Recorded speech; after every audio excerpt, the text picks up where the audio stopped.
Palm Sunday. A message to the customers of Walnut Junction, friends and customers, people I know and people I've yet to know, who were in my shop on Sunday afternoon, Palm Sunday. I told a story in a video, A Crazy Day. But if you were in the shop, it's a message to you. What you heard was love working itself out. I met Louise December 23. Married her March 24. But I had my wedding night on Palm Sunday 25. And a wedding weekend. We had a honeymoon, a second honeymoon. And it all went so well. And then I just dumped her because she refused to take responsibility for the choices she'd made. And that was all I wanted her to do. To recognize that although we are creatures of puppetry, characters who follow a narrative that we're given, we can't help it. It's our nature to follow a narrative. When we're following that narrative, we have choices within the narrative in which we're following, towards positive or negative, towards love or towards death. And when you see each moment, the decision that you make, in the way that you run through your life, you'll find that you can always choose the path towards love. Every time. No matter how bad the suffering, you have a choice about how you feel about it.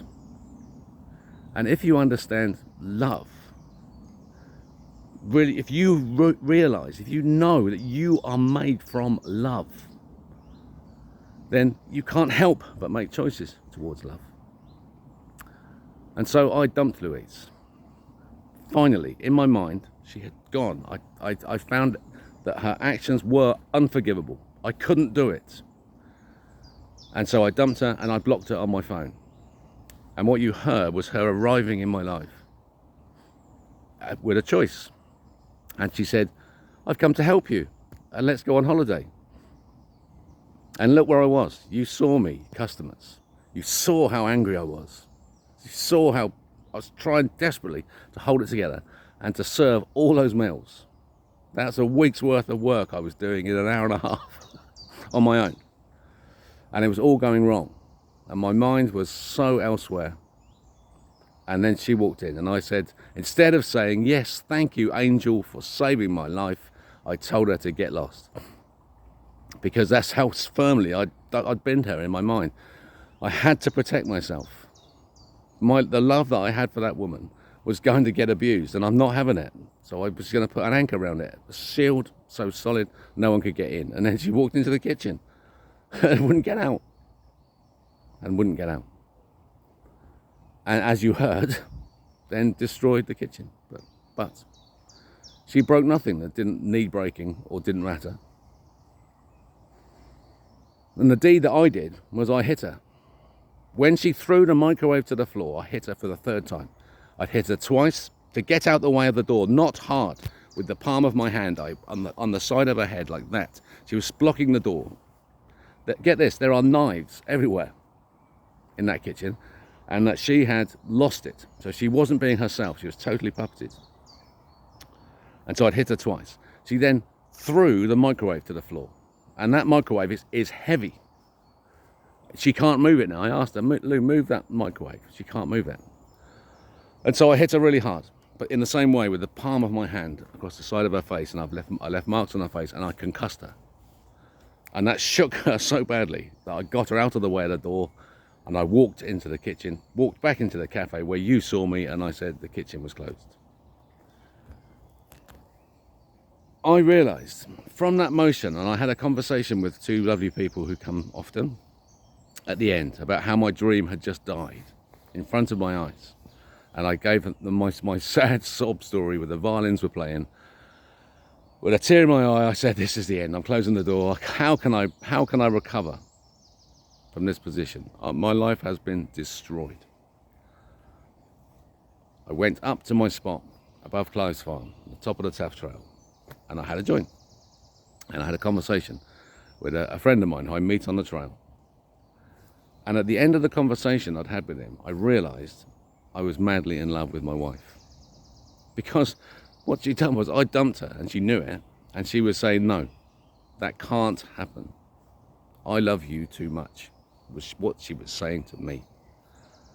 And in that recognition of that moment, my heart just blossomed into love again for her.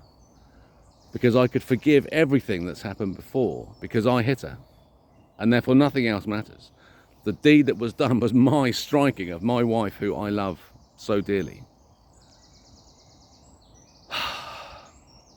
That's what love can look like. It can get messy. But let me tell you this, my customers, my friends. My life has blossomed since that moment. And I've experienced a joy and a happiness I've never felt in my entire life. And that this weekend I spent hour after hour after hour of bliss, just being with my woman and with my dogs, our family, what God had given me. From Sunday morning, when my life was over and I was just facing a grind in a business I wasn't enjoying and I was trapped in, to that night, hour after hour after hour of bliss. Why? Because I chose love. I chose to love regardless. And that all the sins and all the shame were wiped out in my strike of my beloved Louise. And so you witnessed it, you customers who came that day. You lucky people. It was part of a story. I said to Lou, it's like Den and Angie. Yeah. We fight so hard for each other because in this world in which we are forced to live of corruption and corruption and corruption and death and hate and suffering, which we're forced to live in, it's really hard to live as love, but it's doable. And in this world where so much pain is happening, it means that the power of love is massive. I tell you, my friends, take my advice and step towards love. If anyone wants to talk about Dr. Victor Leve and the physics document that I have that proves they're fucking lying, I'm more than happy to do so in the simplest possible terms. Just satisfy yourself that Dr. Leve is a real document that exists because it proves love. What I've just told you, I've been living based on the engineering of Dr. Leve because it's how to manifest your own reality. We are gods, my friends. Welcome to the future. And it begun in fun and tough. Walnut Junction. £2 second cup. Follow the Rebel King.